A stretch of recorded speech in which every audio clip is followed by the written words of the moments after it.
नमस्कार दोस्तों। आज हम एक ऐसी गाथा सुनाने जा रहे हैं जो खून में उबाल ला देती है, आंखों में आंसू और सीने में इंकलाब की ज्वाला जला देती है।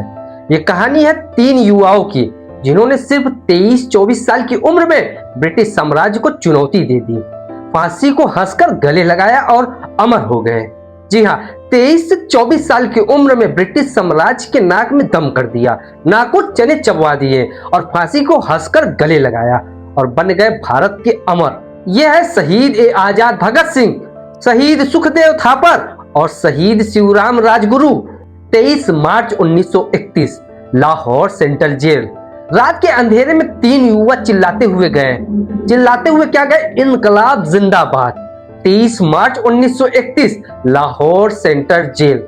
आधी रात को ये युवा शहीद ए आजाद भगत सिंह, शहीद सुखदेव थापर और शहीद शिवराम राजगुरु, ये तीनों चिल्लाते हुए गए इनकलाब जिंदाबाद। आज 23 मार्च को हम शहीद दिवस मनाते हैं, लेकिन क्या हम सच में जानते हैं उनकी पूरी कहानी? मतलब आप अगर 23 मार्च अभी आएगा, 23 मार्च को आप स्टोरी में लगा देंगे, तीनों क्रांतिकारियों को स्टेटस पे लगा देंगे, लेकिन इतिहास को जानते हैं आप?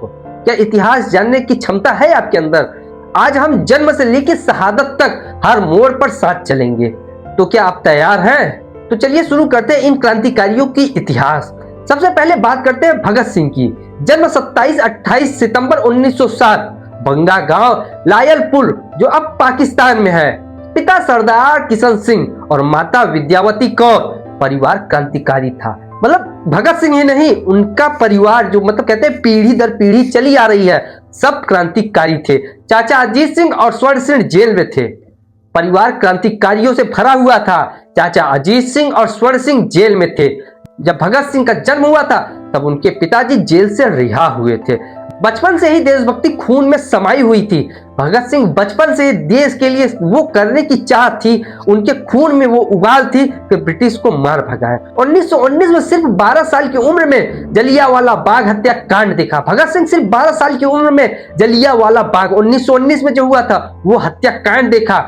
खून से सनी मिट्टी, इतना खून बहा था कि मिट्टी सन गई थी, एकदम गीली हो गई थी मिट्टी। उस मिट्टी को उठा के घर लाए और बोले यह खून व्यर्थ नहीं जाएगा, यह खून व्यर्थ नहीं जाएगा। ऐसा प्रण लेते हुए उनके अंदर जो उबाल आई वो ब्रिटिश साम्राज्य को हिला के रख दिया।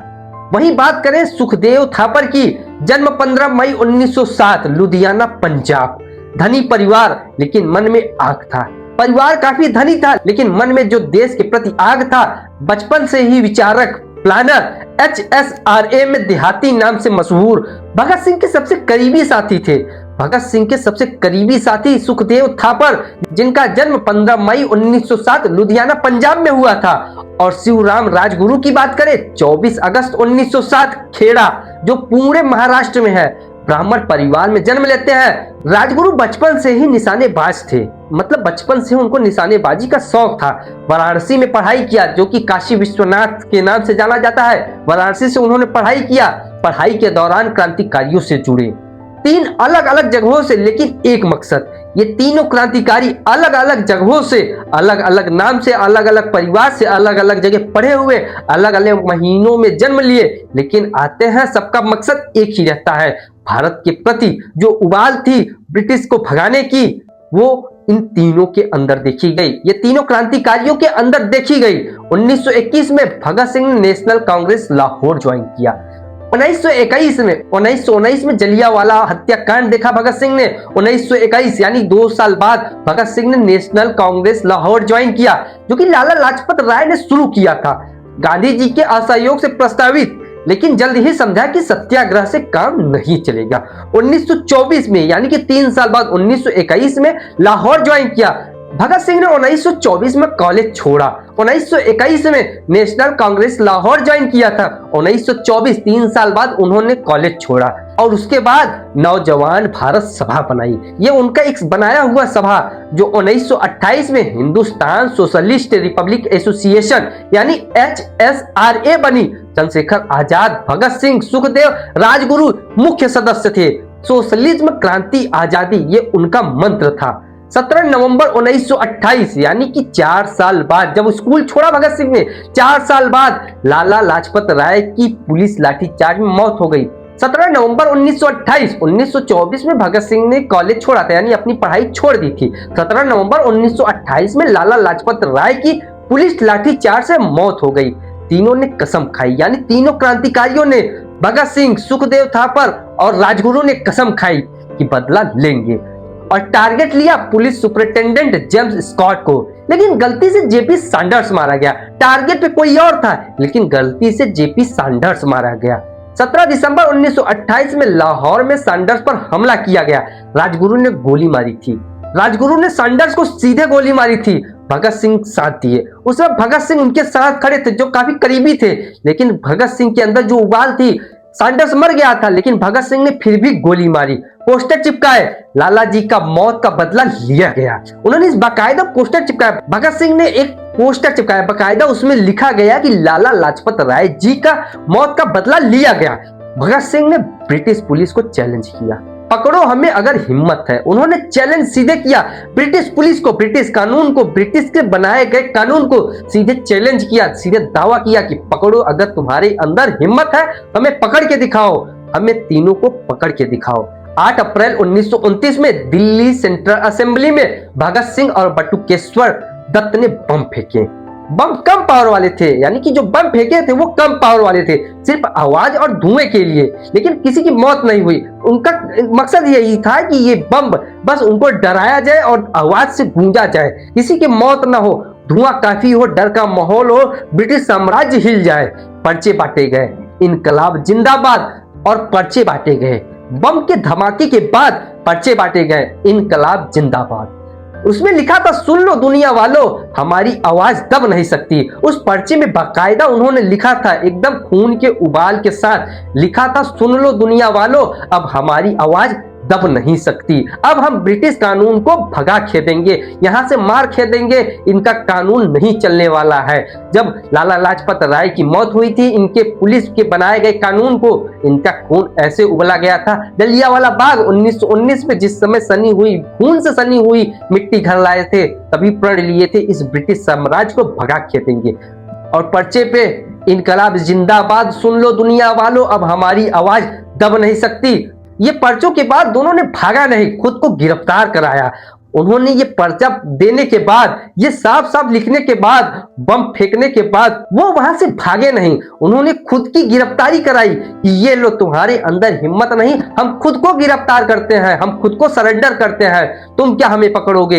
ये एक्शन ब्रिटिश सरकार के कान में तूफान था। ये जब खुद को सरेंडर करते हैं तो ब्रिटिश सरकार के कानों में ये एक तूफान था, जैसे उनके अंदर एक भय था, ये ऐसा करने के पीछे साजिश क्या है। लाहौर षड्यंत्र केस, भगत सिंह, सुखदेव, राजगुरु मुख्य आरोपी जेल में भूख हड़ताल करते हैं। ये तीनों क्रांतिकारी जेल में 64 दिन का भूख हड़ताल करते हैं, जेल सुधार की मांग को लेके। जतिन दास ने 63 दिन बाद प्राण त्याग दिए। 64 दिन का भूख हड़ताल था, लेकिन जतिन दास ने 63वें दिन प्राण त्याग दिए। ये भूख हड़ताल से सीधे ब्रिटिश सरकार को दिखाया गया कि हम मौत से डरते नहीं, हम भूख से मरते नहीं, तुम्हारे निवाले के हम भूखे नहीं हैं। ट्रायल में भगत सिंह बोले, हम क्रांति चाहते हैं, मौत से नहीं डरते हैं। भगत सिंह ने अपने ट्रायल में कहा कि हम क्रांति चाहते हैं, हम भारत देश की क्रांति चाहते हैं, मौत से नहीं डरते हैं। 7 अक्टूबर 1930 फांसी की सजा तय हुई। 7 अक्टूबर 1930 फांसी की सजा तय होती है। तीनों ने कहा, हम फांसी पे चढ़ेंगे, लेकिन विचारधारा अमर रहेगी। उसी समय, जिस समय ये तय होता है कि 7 अक्टूबर 1930 को फांसी दी जाएगी, तभी प्रण लेते हैं कि हम फांसी पे चढ़ लेंगे, लेकिन विचारधारा हमारी अमर रहेगी। 23 मार्च 1931, 7 अक्टूबर 1930 को फांसी की सजा सुनाई जाती है। 23 मार्च 1931 की रात, यानी फांसी एक दिन पहले दी गई थी। तीनों हंसते खेलते किताबें पढ़ी और गीत गाए, इनकलाब जिंदाबाद, चिल्लाते हंसते हुए फांसी पे चढ़े। बॉडीज को काटकर हुसैनीवाला में जलाया गया। जनता से छिपाने के लिए ये ऐसी हैवानियत की गई, लेकिन जनता ने उन्हें अमर कर दिया। भगत सिंह विचारक और लेखक थे, YIM आर्टिस्ट। सुखदेव प्लानर और ऑर्गेनाइजर थे। राजगुरु बहादुर योद्धा थे। तीनों ने 23 साल में अमरत्व पाया। आज भी उनके नारे गूंजते हैं, इनकलाब जिंदाबाद के नारे आज भी गूंजते हैं। ये है हमारे भारत के क्रांतिकारी जो 23 साल की उम्र में इन्होंने ब्रिटिश को मार भगाने के लिए फांसी तक पे चढ़ी, बम भी फेंका और उनके साम्राज्य, उनके पुलिस कानून पे गोली भी चलाई, सैंडर्स को गोली मार के उनकी हत्या भी की और उनके नाक में दम भी कट गया था। पूरी ब्रिटिश साम्राज्य हिल गई थी इन तीनों क्रांतिकारियों की वजह से। तो दोस्तों 23 मार्च को याद रखिएगा, 23 मार्च को आप स्टोरी लगाने से पहले इनको जरूर याद कीजिएगा, इनकी कहानी जरूर पढ़िएगा। ये तो हम शॉर्ट में बता दिए, लेकिन इनकी कहानी अगर आप पढ़ेंगे तो आपके अंदर खून की उबाल आएंगी। ये है हमारे बलिदान, इनकी बलिदानी से कुछ तो सीखिए, देश के लिए जीना और मरना। इनकलाब की ज्वाला कभी ठंडी न पड़े, ये जरूर याद रखिएगा। आप 23 साल की उम्र में इनकलाब की नारा को ठंडी नहीं पड़ने देंगे। जय हिंद, इनकलाब जिंदाबाद, शहीद को सलाम है।